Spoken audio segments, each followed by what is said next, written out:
Dear friends, extempore talk involves ad-lib talking. So delivering any prepared lecture violates the basic instinct of extempore. Nevertheless, having been in Navy, I would present a different perspective how the rising human activities is affecting marine ecological life. And we have seen over the years uh, human activity has grown, and that has almost deteriorated the ecological balances at sea.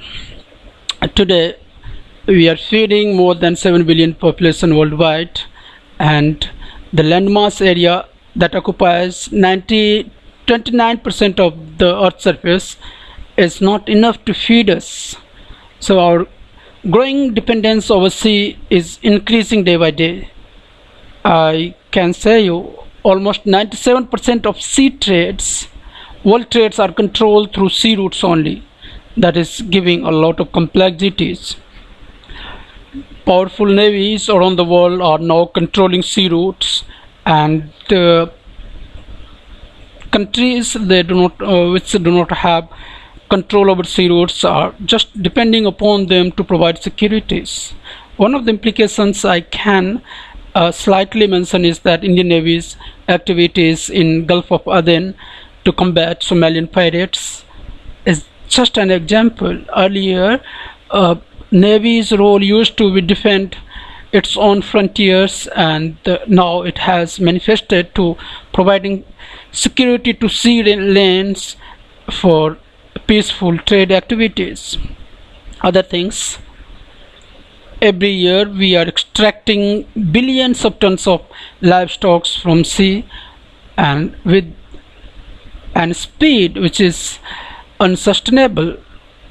And the reason, the effect is that today in around 200 kilometers along the coastline we can hardly find any fishing, because it has depleted long back due to the uncontrolled fishing activities.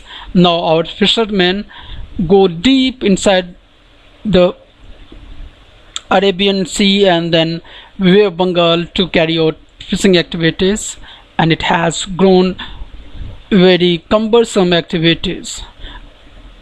Other most frequent activities we carry out: the marine exploration, the petroleum extraction from deep bed of the sea. We have our own Bombay High, and then some activities that is going on in Bay of Bengal to extract petroleum products from the bed of the ocean, and that is causing huge loss of biological life at the sea because of oil splitting at the surface of the sea and many more activities. They are some of the facts I tried to narrate. There are many more. We would be discussing it later on when time permits. Thank you.